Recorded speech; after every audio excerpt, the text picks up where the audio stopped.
मग नंतर प्रिन्सेस बोलते मला पण घे ब्लॉगमध्ये. ठीक आहे बाबा या मग. तर पब्लिक, आज आहे 15 ऑगस्ट, भारतीय स्वातंत्र्य दिन. आप अगर इंडिया ट्रैवल करोगे तो आप अस्सलाम वालेकुम भी बोलोगे, आप राम राम भी बोलोगे. इतनी अच्छी डाइवर्सिटी है हमारे कंट्री में कि जहाँ पर बिगेस्ट डेजर्ट है वहीं पर बिगेस्ट माउंटेन्स भी हैं, वेस्टर्न घाट्स हैं, ईस्टर्न घाट्स भी है, यमुना भी है, गंगा भी है. इतनी प्यार, इससे ज्यादा डाइवर्स कंट्री पूरे वर्ल्ड में नहीं है जितनी डाइवर्स इंडिया है. हर 1 किलोमीटर में भाषा, बोली, खाना, चलना सब बदलता है. इतनी डाइवर्स है ये कंट्री और हमारी डाइवर्सिटी हमारी स्ट्रेंथ है. और जब मैं घूमी ना इंडिया, तब मेरे को पता चला कि लोग चाहे जितने गरीब हैं, जितने भी बुरी कंडीशन में रह रहे हैं, वो अपने घर में बुला के एक चाय जरूर पिलाएंगे. भारतीय स्वातंत्र्य दिनाच्या तुम्हाला हार्दिक शुभेच्छा. Happy independence day. जय श्री कृष्णा, राधे राधे, जय Maharashtra public. Welcome back to our YouTube channel. आज कुछ नया. तर तुम्हाला मी आज शो करणार आहे की मी फोटोशूट करायला कुठे कुठे जातो. आहेत सांगोलमधले तसे लोकेशन खूपच आहेत, पण तुम्हाला मी डेली ब्लॉगमध्ये फक्त 2 ते 3 शो करू शकतो. तर बघूया पुढे काय काय होतंय. तर तुम्ही बघू शकता आपण आपले R15M घेऊन निघालो आणि आलो आपण ज्योतिर्लिंग पेट्रोल पंपवर. इथं आलो, बाईकमध्ये थोडं पेट्रोल टाकून घेतलं आणि पेट्रोल पंपवर पण थोडा फोटोशूट केला आणि थांबलो थोडं. तर नंतर आम्ही निघालो वासुद चौक. इथं थोडा फेरफटका मारला, गावातलं क्लायमेट बघितलं कसं आहे, थोडं बाईकवरती फिरलो आणि तिथून थेट आम्ही गेलो आनंद लॉन्सकडे. बघू शकता तुम्ही, हे आलाय आनंद लॉन्स. मस्त आहे लोकेशन. तर इथं पण थोडं काढूया. आनंद लॉन्सवरती फोटोज, व्हिडिओज आणि रील्स काढून झाले. मग तिथून आम्ही निघालो थेट हॉटेल सिताराकडे.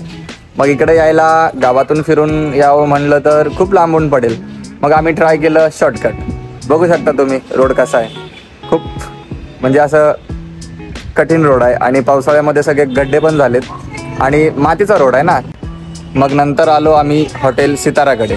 हे बघू शकता हॉटेलचं लोकेशन तुम्ही. मस्त आहे लोकेशन. तसे तर आमचे जास्त फोटोज इथले पण आहेत.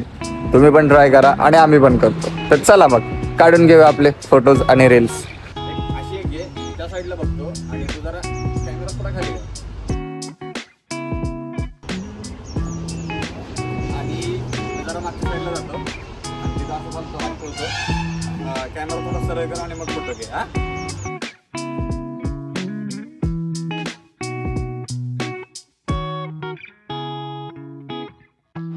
मग इथून आम्ही निघालो घराकडे. घरच्यांचा फोन कॉल होता जेवण करायसाठी घरी या. मग आम्ही निघालो घराकडे. हे बघा आलो आपण रिटर्न घराकडे. चला तर मग जाऊया आत. बाहेरून जाऊन आल्यामुळे कंटाळा आलता, तर मग काय केलं, फेस वॉश केलं आणि थोडं फेस टॉवेलने पुसून घेतलं. त्यानंतर मी आलो किचनमध्ये. पाहिलं जेवायला काय केलं, जेवण करून घेतलं. आता जेवण केल्यावर लगेच झोपायचं कसं, त्यामुळे आलो रूममध्ये. थोडं इकडे तिकडे वॉकिंग केलं, थोडे रील्स पण पाहिले आणि थोडं आपलं एडिटिंगचं काम पेंडिंग पडलेलं ते पण करून घेतलं. मग काय नेहमीप्रमाणेच आत्या बोलली चल मला शेतामध्ये सोड. निघालो मग शेताकडे. हे बघा आलो शेतामध्ये. थोडं शेत पाहिलं आणि नेहमीप्रमाणेच राजा आला आपल्याजवळ. त्याला त्याचं फेवरेट पार्लेजी बिस्किट टाकलं. शेताकडे येत असतानाच आत्याने मला पेढा घेतलेला. मग तो पेढा मी खाऊन घेतला. मस्त टेस्ट आहे हा पेढ्याची. पेढा खाऊन झाला मग थोडं आपल्या शेतामधील गायींकडे पाहिलं, त्यांना चारा वगैरे टाकला आहे की नाही. आता शेतातून डायरेक्ट घरी आलो. आता मी झोपून घेणार. आता झोप तर झाली, मग फ्रेश होऊन कॉफी प्यायचा टाइम. आता घरी बसून तर काय करायचं, मग आलो मॉलमध्ये आणि कॉफी घेतली.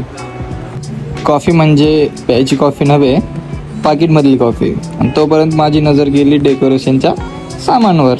मग काय बघायला सुरुवात केली, कारण घरी जाऊन शो करायचा ना. तुम्ही पण बघून घ्या आणि मी पण बघतो. मग मॉलमध्ये किती टाईम फिरायचा. मी माझ्या फ्रेंडला बोललो चल थोडं बाहेर फिरून येऊया. मग काय लागलो की आम्ही फिरायला. रोडवर तशा तर फार अशा गाड्या नव्हत्या, आम्ही फिरत होतो. बाहेरून आल्यावर बघतोय तरी काय, बेडवर बघता होते आणि ते असं काय फोन बघत होती जसं काय फोनमधलं A to Z तिला सर्व काय माहिती आहे. आणि फोनमध्ये गाणे लागल्यावर एवढं मस्त नाचत होती ना, तुम्ही बघा. मग नंतर प्रिन्सेस बोलते मला पण घे ब्लॉगमध्ये. ठीक आहे बाबा या मग. आजच्यासाठी एवढंच. जय श्री कृष्ण, राधे राधे. तुम्हाला ब्लॉग कसा वाटला लाईक करा, सबस्क्राईब करा आणि कमेंट करा आणि शेअर पण करा.